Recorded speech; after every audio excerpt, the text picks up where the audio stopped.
Hi guys, this is Parag here. We have Paul from US, and it is quite interesting for me to interview Paul because Paul is 50 plus, and this is my second or third attempt on this podcast to interview a person who's 50 plus because we have been interviewing women over 40. So welcome Paul to the podcast, and please introduce yourself, your background, and how you get into kettlebell sport. Sure thing. Thanks, Prague. It's great to be here. I am 62 years old, and I am a ACSM certified personal trainer. I work full time for the YMCA. I'm a certified health coach. I work with older populations. I specialize in older populations, teaching them kettlebells, and I also am a Liv Strong coach. So Liv Strong is a program that's worldwide known to help cancer survivors reclaim their strength and reclaim their independence. And so we just started a new cohort 5 weeks ago, and I'm gonna get them on kettlebells next week, and they're very excited about showing up for class and becoming a stronger version of themselves. But I got into kettlebells back in 2014 or so. I dabbled a little bit, but I found a really great coach. And when I found a great coach, I never really hurt myself ever again. And I've been competing in competitions since 2015. Okay. So, your background is fitness, or you were doing something else, and then you got into fitness? I was doing something else. I Okay, was doing okay, something else. yeah. Um, as a kid, I loved sports. I loved baseball in particular. So from 6 years old to I got into college, I played organized baseball. I also fell in love with hockey. My mother was an ice hockey skater, and she taught me how to skate when I was very young. And she just got me interested in that. And my father really loved watching ice hockey. So our household was really about that. So I played a little bit of organized hockey when I was a kid, and I loved it. It was a very expensive sport, though. Ice time is expensive, equipment is expensive.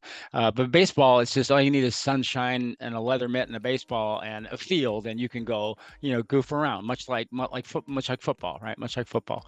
But I I also fell in love with the performing arts once I got past that 14, I went to high school and I fell in love with acting.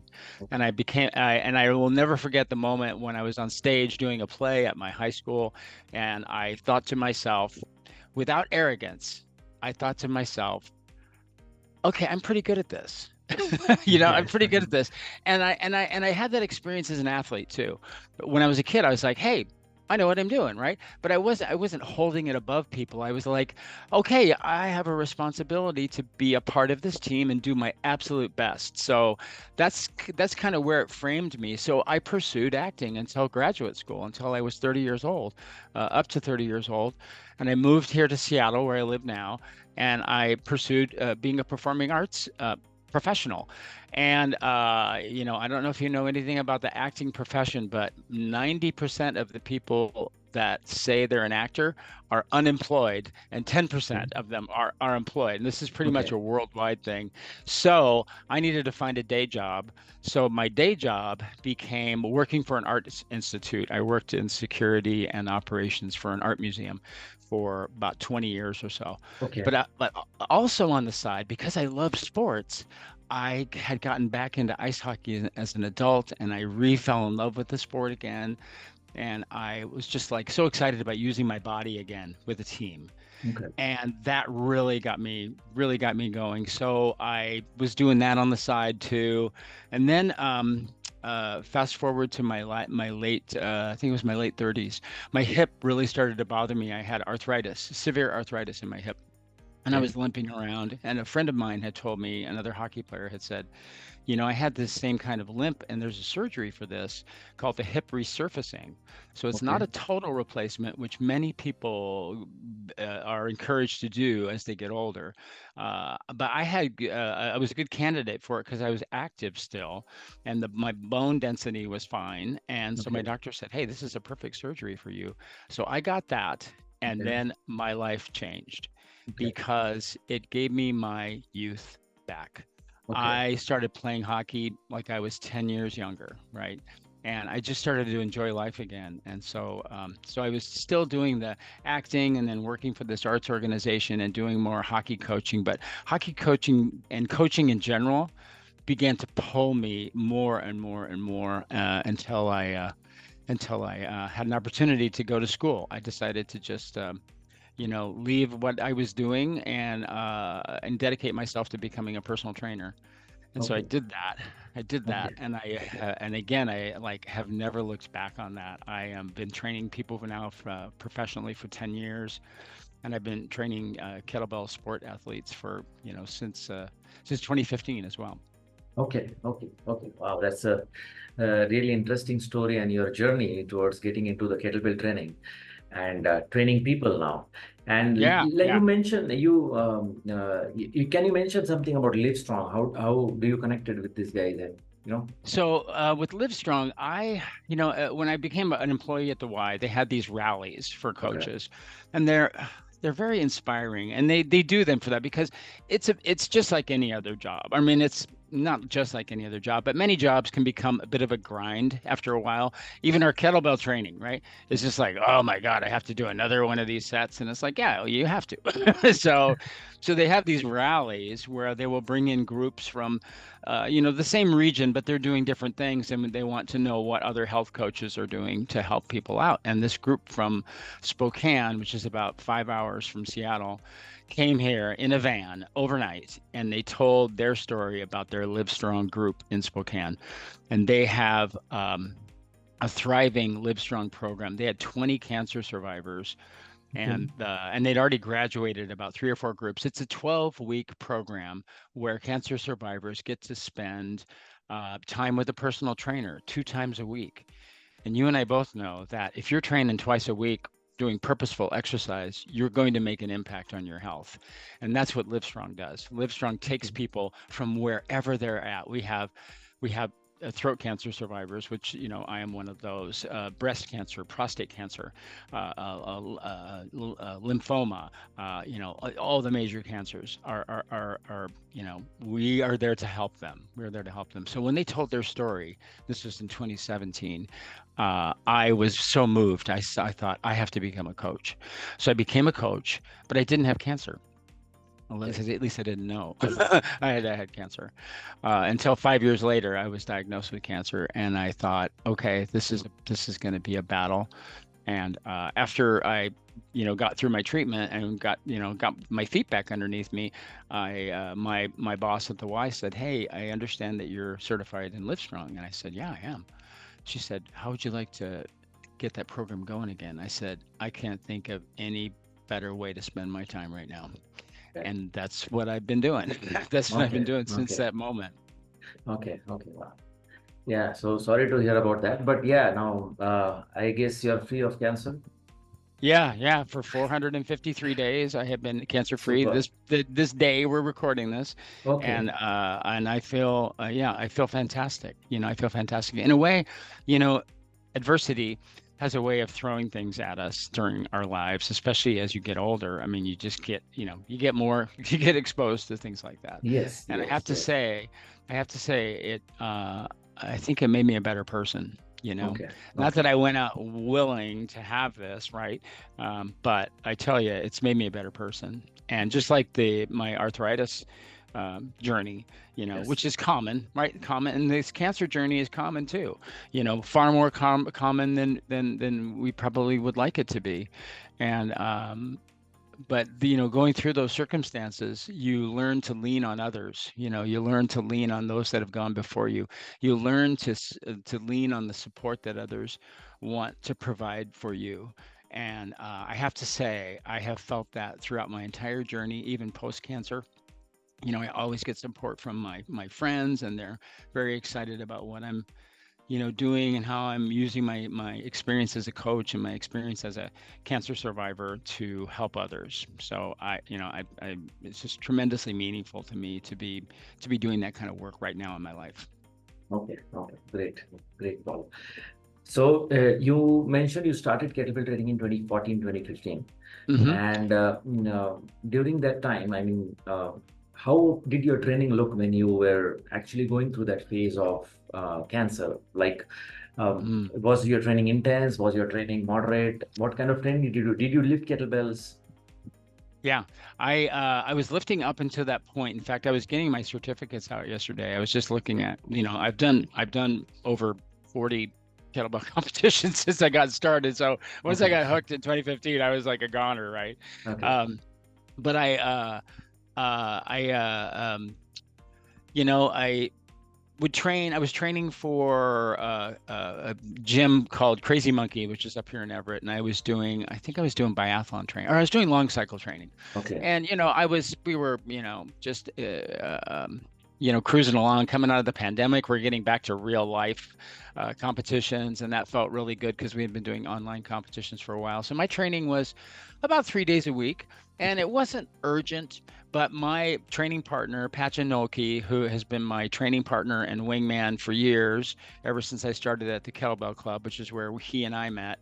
We in fact, we here's a little sidebar. When COVID came, and we all had to tuck in, he and I established a gym at his home in the garage. And we had recently lost a dear friend, Adrian Cowan, to colon cancer recently. So this Okay. cancer theme has kind of been running in my life a little bit, and I know it runs in many people's lives, but Yes. it was especially potent because we were at a phase where we couldn't get 6 feet within one another. I mean, that was what the rules were back then. And Okay. when Yes. Adrian Yes. Fair. passed, when he Yes. died, so we took some of his equipment from his gym, which his father said, I don't know what to do with this stuff, but we did, and we built a shrine to him in the garage. And so during COVID, we built that gym, and we competed in 6 online competitions together, and it kept Patchen and I mentally focused and physically fit,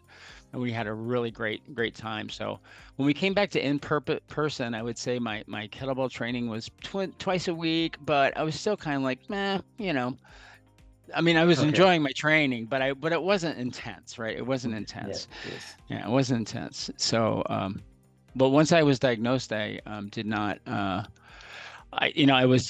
I was encouraged to be active, but it was really difficult for me to do swings and things. So, I mean, I would pick up a kettlebell every once in a while just to remain friendly with it. I've got a bunch of kettlebells here in my den that I would lift, and but it was a pretty painful time for 7 weeks as I was going through radiation and chemo. Emos. Okay.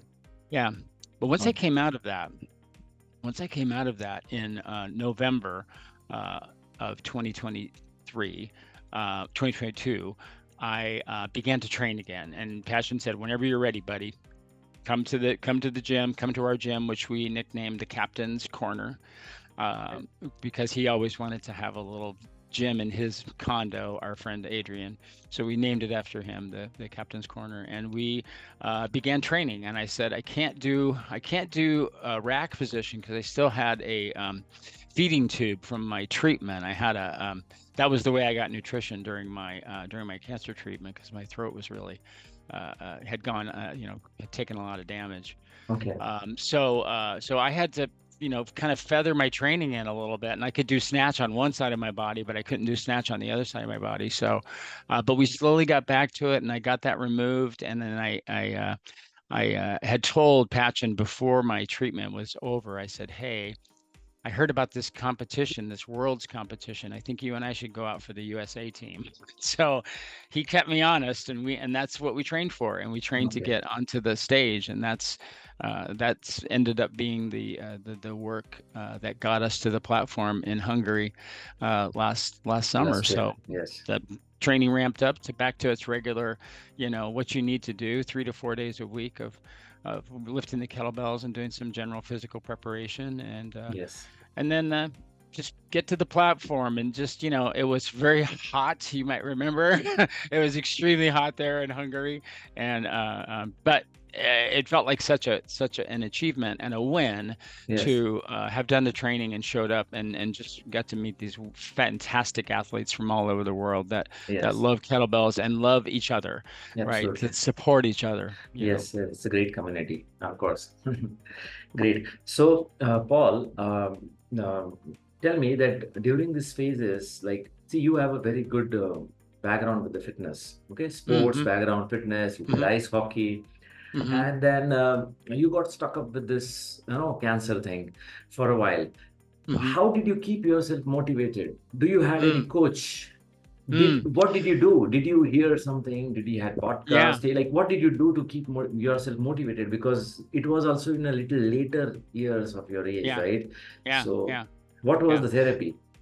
Well, recently, I mean, and around that time, my friend Patchen had gotten into reading meditations, which Okay, is Marcus Marcus Aurelius's Aurelius, yes. work. Yeah, his work, and I had been exposed to that kind of philosophy, but not actually known that it was called that. Okay, And so some of these things were ringing bells for me, and I thought, yeah, this is really cool. So I got the Daily Stoic. okay. That Ryan Ryan Holiday Holiday, has yeah, published, yeah, has published, and which is a fantastic guide. I think everybody should yes, have a copy of this yes, book. And so that kept me sane. That really kept me sane. It kept me motivated, and I hear from my siblings and from my friends all the time, and those support systems really were strong. Of course, my wife was, she walked me along my entire treatment course, and so we would do things we could, like go for walks and things like that. But what really helped to keep me motivated, and knowing that there was an end to the treatment, and soon we begin the real healing again. I have to say that the Daily Stoic really helped me, and just learning more about the Stoics and learning more about Marcus Aurelius and his life, and now I'm even more invested in understanding more about his life. And I just read fascinating authors who talk about his life. And in fact, when we were in Hungary, there's an old Roman village at the north end of the Danube, and we went there, and they identified that Marcus Aurelius had lived here for a okay, time, and it was really something else to sit on the grass there around these Roman ruins under these shade trees and just imagine that he was here. yes, yes, yes, Those reflections and those thoughts, which were him puzzling out okay, yes, rough yes, situations and his own dilemmas and demons and things. So it was very, very, very unique, full circle kind of moment to be turned on to that book, and then to be guided by this really wonderful documentation of and metered presentation of these daily reflections that really can work for yes, yes, helping you with getting through the challenges of being a human being. yes, yes, yes. Wow, interesting. That's so many things to learn from you. Now, at this point in time, what is your biggest challenge when you lift kettlebells? So my biggest challenge now is to find out where my new edge is. Find out where Okay. my new edge is. I recently went up to Nanaimo, British Columbia, a couple weeks ago, and I got absolute best snatch. They did a coefficient with all the athletes there, and I have never done that in a competition before. So I snatched 206 reps with a 16-kilogram kettlebell, Oh, and and I had a high coefficient, and so I was you able to won. get absolute best snatch. Yeah, and my training partner got best coefficient for two-arm lung cycle. So our mutual friend and fellow coach Nikolai Puchlov, who is the coach who taught me how to snatch. He's the one who hired me as a kettlebell coach at his gym, and he and his wife Amber's gym, which was called the Seattle Kettlebell Club back then. He and I both.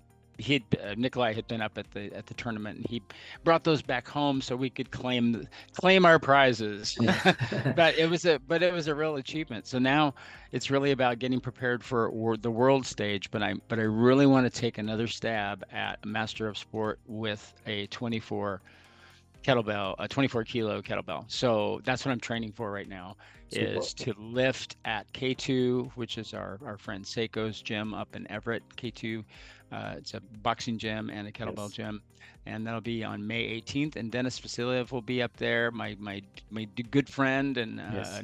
another fellow competitor who I really, really admire, and coach that I really admire in person, that I really admire. I'm proud to call him a dear friend.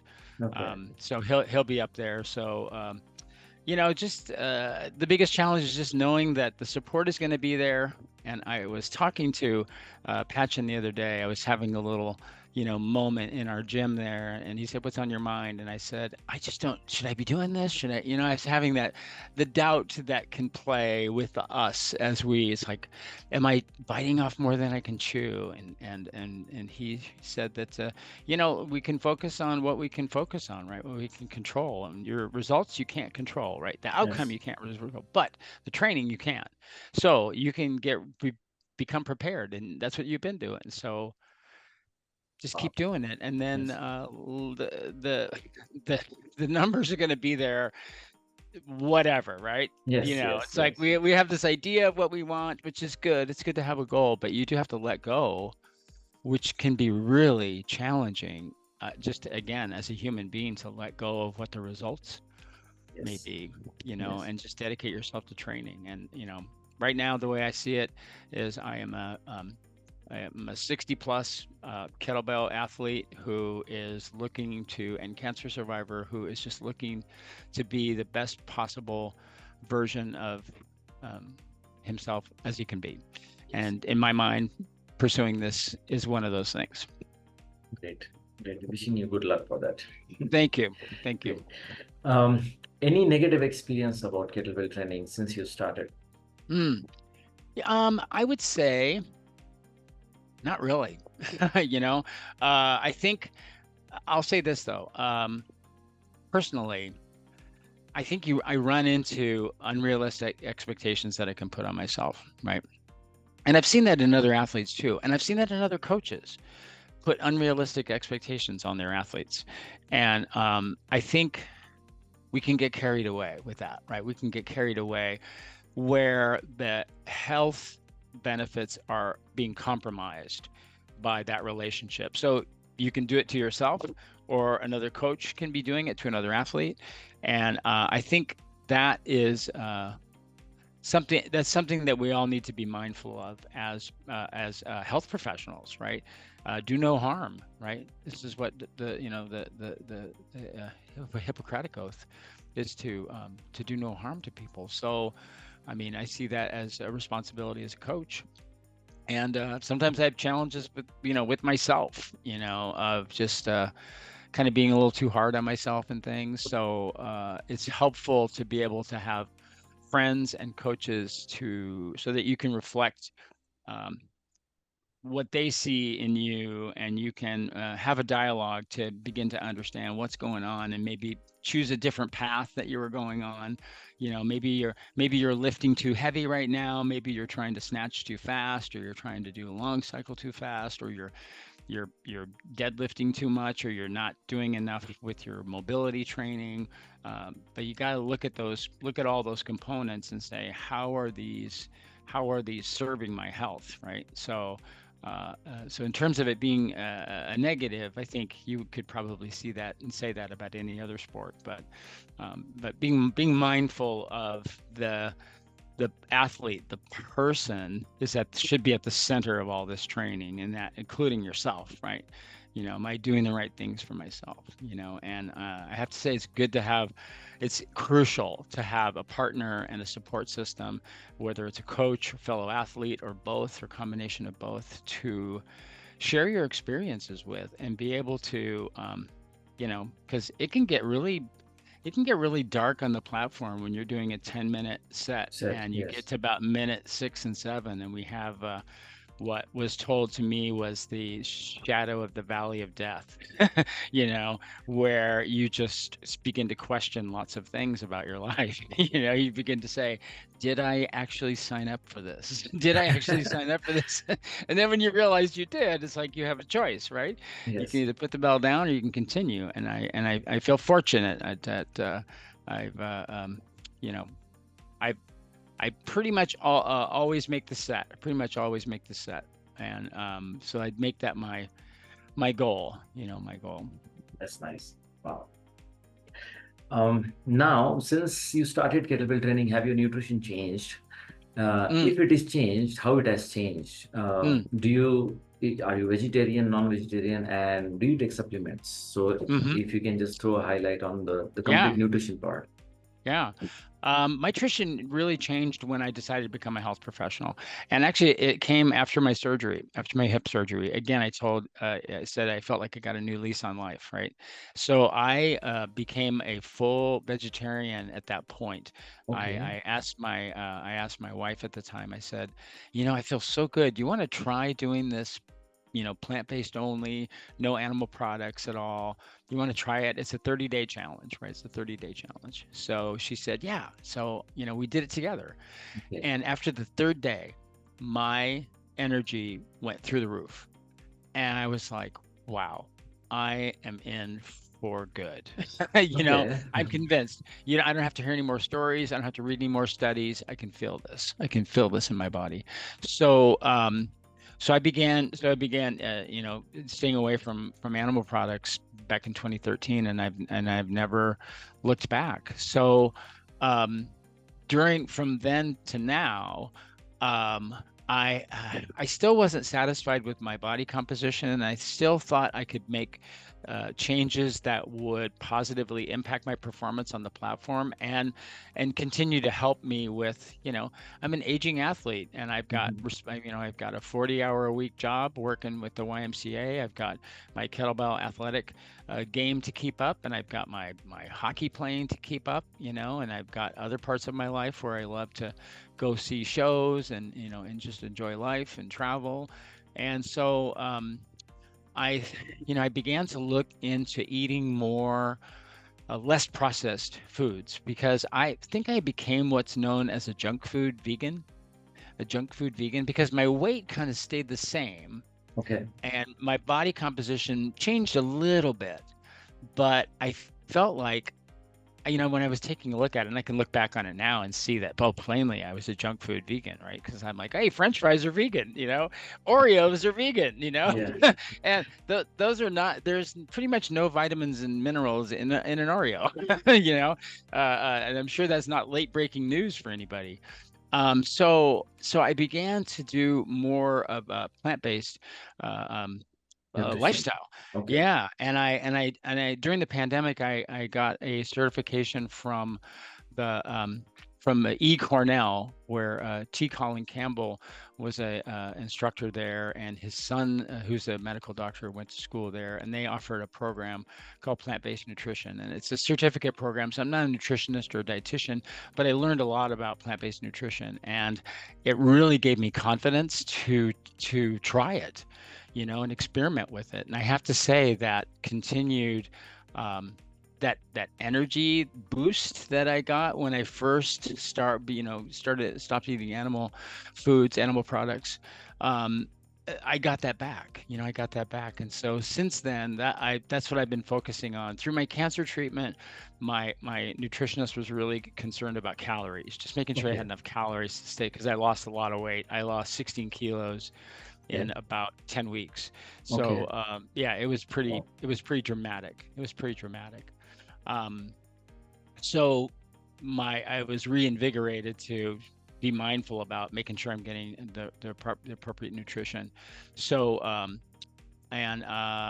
began to take I would take B12 because I don't have I wouldn't get that through my diet, because a lot of people will get that if they're omnivores or carnivores, they will get that through their eating their animal products. But B12 is really important. It's important for nervous system function, Yes. and it's important for energy production too. So I started taking that, and that's for my overall health, right? And I began experimenting with creatine a little bit, and Okay. I take about 3 grams of that a day, and I really enjoy the health benefits for that. But I think the key thing that I took away from wanting to continue to improve my nutrition game was that supplements are just that. They're supplements. If you don't have the other components of your nutrition program together, then that's not going to help. long time ago, I remember before I became a coach, I saw this bottle. It was some L-carnitine, and it would Mm-hmm. say it's good for energy production. It's good for this. And so I would just like, well, I'm just going to open up this bottle and just, just pop these pills Pop all day. It's pills. like, it doesn't quite work that way, right? It doesn't quite work that way. You still have to do the work, right? And once I became, started doing this as a profession, being a personal trainer and a health coach, I realized that these are just things that can augment, to a small degree, right? To a small degree. But really, the big part of it is, what's your sleep like? Yes. What's your stress level like? What's your hydration like? Um, how are your fruit and vegetable intake? What's your fiber intake? All these kinds of things really can help to, and of course, appropriate proteins and fats, right? Which we can get that from plants too. We can get that from plants too, and we can augment with, but there's all kinds of different plant proteins out there now that you can try. I tried Phyta recently, and I like it. I like it. It has a really good taste to it. Phyta, and it was developed by a team that was assembled from one of the stars of The Game Changers, which is a really Yes. great film. And it sounds like you've seen it, and Yes. I Yes. would Yes. highly recommend. A lot of folks that are considering experimenting with a plant-based diet, that you see these athletes and they're really impressive, and they don't have any animal products in Animal their in products. their in their nutrition plan. So Interesting. Paul, what is your biggest lesson which you have learned in past 5 years, mm, taking you through the training of kettlebells, taking you through the cancer, and hmm uh, probably, of course, your hip thing was a little later, hmm but hmm your biggest lesson which you want to share mm, with the viewers? mm. I would say Well, it's never too late. it's like, what all Mm, things you felt that you must have taken care of and you ignored. mm. It's like a Yeah, lesson. You understand what I mean to say, yeah, yeah, especially the athletes who are above 40, above 50 watching this podcast. yeah, yeah, So a lesson for them. yeah. Sleep is paramount. If Okay. you do not have 7 to 8 hours of quality sleep every night, you are not going to be your best ever. No matter how many supplements you take, no matter how much broccoli you eat, you've got to sleep, right? You've got to sleep. So make that your number one priority. What's your sleep hygiene like? Begin to So, track it. Begin okay. to track it. So was that also your one of the problems that you didn't sleep well? I'm just Oh yeah. asking. Yeah. I Okay. didn't sleep well because I was too preoccupied with doing a million things, right? I would stay out late playing ice hockey, and then I would get up early in the morning and go train people. And then I would drink, Okay. way too much coffee and have way too much processed foods, right? To, sugars, like simple sugars that would at least give me energy. But Energy once I to keep up. understood that, Yes. but once I understood that when you don't sleep enough, your body craves carbohydrates, simple carbohydrates. Like I mean, frankly, you could have a candy bar, you could have a Pop Tart, and you would be like very happy for about 20 minutes, right? Yes. And then Yes. you can have another Pop Tart, then another one, Yeah. and Yeah. it's just like starts to roll, right? So, Yes. but when I realized that, and and I read this, and I had also been presented with this at a coaches conference, so it was really great to hear from an authority that said that sleep is like so important, so important. Another big lesson it's never too late. I have many clients that come to me that are in their 70s and 80s, Yeah. and they're faced with the finish line, right? They are looking at, I'm going to have to go to a nursing home if I don't start doing stuff, right? Oh, If I don't okay. start, if I don't start upping my game here and start getting stronger, right? And so they've got these memberships in these gyms. So they come to me and they say, hey, what can I do? And I said, I'll tell you what you can do. You can do a lot. So we all we all face the age-related decline of muscle mass and Yes. physiological effects of aging. You can intercept that arc. Losing up to 1% of muscle mass a year. Yeah. For people over 50, you can intercept that decline by 50%, by half. Okay. So if I'm telling you that you're going to lose 1% of your muscle mass unless you do something about it, that gets people's attention. They're like, oh, really? I said, yeah, really. So this is what keeps me kind of going, is understanding that fact and relating that to clients so that they can know that they can make a huge difference in their health by showing up at the gym, doing purposeful work, and then getting good rest and good hydration and good nutrition and enjoy your life, you know. And I think there's really, you know, it's as simple as that. um, Another thing I learned was that our bodies really crave movement and frequency of training. So, you know, you don't have to knock it out of the park every single day, right? You don't want to be lifting heavy every day, or you don't want to be um, you know, training with the same intensity every day. But mixing in a blend will keep you interested. It will keep you connected to your work, and it also will let your body take the time that it needs to recover from the intense training that you do. So when I do my kettlebell programs, I have a day where I work on skills, and I have a day when I work on duration, and I have drills that I work on strength. So, you know, I feather those into the workout week, you know, which is generally 3 kettlebell trainings a week.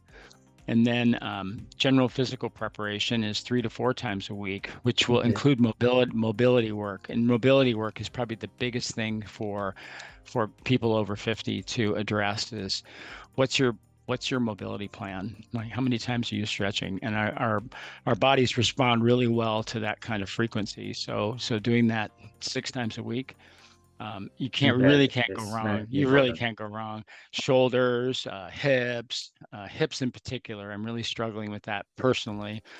You know, I had hip problems in the past, and I still do. You know, I still do. I mean, I'm an old guy, right?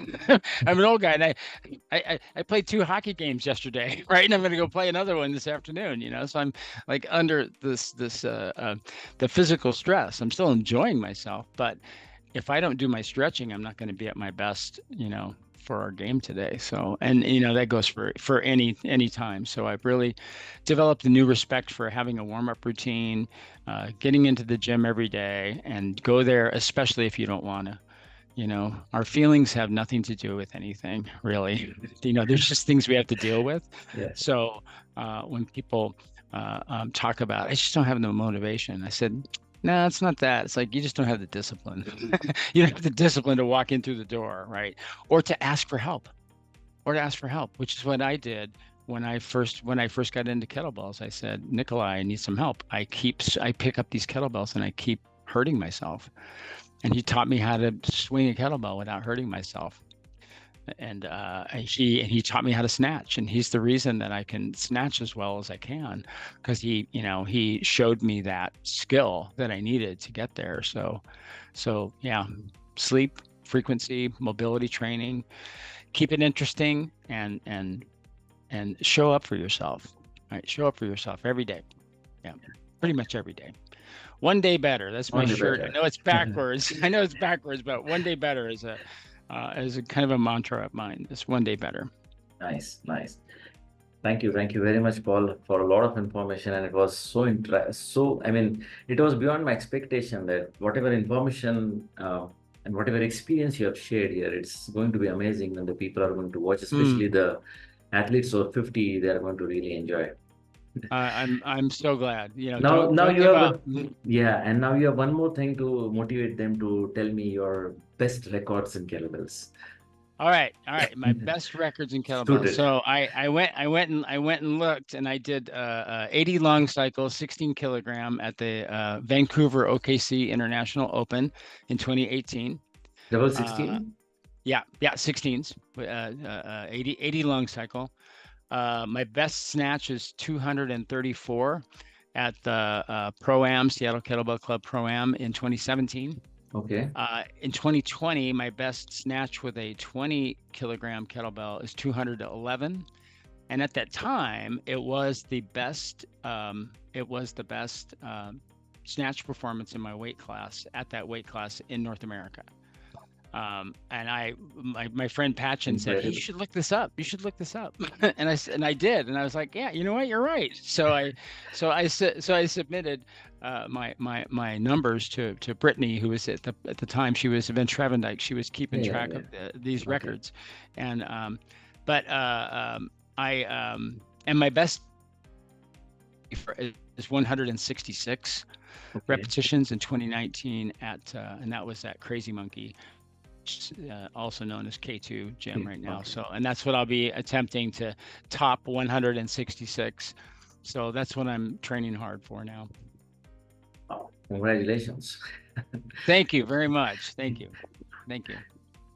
Your message to men over 50 who wants to get started kettlebell sport, especially in India. Of course, Yeah. it's viewed everywhere, but if someone is at Yeah. the age of 45, 48, or probably 50 and contemplating that they want to get started in kettlebell sport, what is your message Yeah. to them? My message to them is to find a coach that can teach them how to deadlift, how to squat, and how to press overhead. And also to also train the requisite mobility to perform those properly. That will set you on a path that you will be thankful that you got on. Okay. Okay. You know, there's a ton of online resources. So I don't know what the kettlebell coaching community is like in India, but there's these fabulous resources online. Yes. Dennis Vasiliev has a website, and you can actually look at his YouTube videos, and you can also hire him to coach you, and he can take a look at how you're swinging and how you're snatching, and give you a program to work. So can the folks at Pro Kettlebell. Nikolai and Amber Puchlov, they're very good friends of mine, and I owe them an awful lot to my development as a kettlebell coach and kettlebell athlete. They have a fantastic program, and they have built and they've designed a new bell called the Pro Kettlebell that has that nice. Have you seen the Pro Yes, yes, yes, yes. Kettlebell? I've seen that. Yeah, yeah. Do you have them? No, we don't have, but I've seen We that on the video. So I think they're going to start distributing in Europe soon. So Okay. maybe I can put one in my backpack, and maybe Bring I'll it. see you in Poland. I'll bring you one in Poland, okay? Yes, yes. But they are Great idea. fantastic bells. They're very much like the Valery Fedorenko bells that Yes, he yes, developed back in early 2000s, and they're both very good bells. I mean, yes, and the King's bells are really good too. It just takes a little bit of practice to get yes, used to yes. those and get the proper technique. But the key thing is get a coach. If I didn't have a coach, you and I wouldn't be talking right now. Absolutely, absolutely. Yeah. Great. Great, Paul. Thank you. Thank you very much for your time. It's incredible. And I wish you good luck, good health, strength and peace. Very important. Thank you. I Thank wish you you very strength and I much. wish you peace. Thank So you. And like to you. yeah, I look forward for you to meet in Poland and Yes. for the Worlds. And I wish you good luck for your Poland event. I think that is the biggest event which is coming forward. For the entire world is looking forward to come there and compete. Yeah. Yeah. Are you Yeah. going to lift? You're going to lift in Poland? Is that right? Yes, yes, yes. What are you going to do? So generally every year I have I do marathons a lot. Okay. Yeah, so I'll be doing a 24 kilo snatch marathon. Excellent. Oh, wow. I'll be cheering for you. Thank you, thank you. And so I'll be doing the same for you. Thank you. Thank So you, my you friend. will be representing US. So you'll be having the team Yep. with Kim Fox and all the With Kim people. Fox. Yeah. Yes, Yep. Kim Fox and all the people. We have a all the really other good crew people. assembled. So, and it'll be a lot of the athletes are returning from last year. So, Okay. we're all looking forward to it. And we're all training hard. So. Okay, and you guys on the with you guys to this time, like competing for the first time? You know, I don't know if there's any new people this Okay, year. okay, because I think Don't they have quote me the on that. selections from all over the United States. I Yeah, guess yeah. maybe The east, the West. middle of the country, and the west coast. So, so there very well could be. I'm sorry if there are, and Yeah, I'm I not would identifying right now. I would possibly suspect that you'll be meeting these guys for the first time. Yeah, Probably. yeah, Yeah, yeah. it might happen. It might happen. Yeah. I do know on Facebook we've talked about we're going to go have lunch, we're going to have dinner, so we're already beginning to make plans, and that's fun. I got to see several people from the Canadian team recently Okay, that are excited about our reunion coming up in June. super. As we all are. So we're all very excited. Great, great, great, great. Thanks, Paul. Thanks for your time. So Yes, you're welcome. I'll see you soon. All right, thank you. I'll see you soon.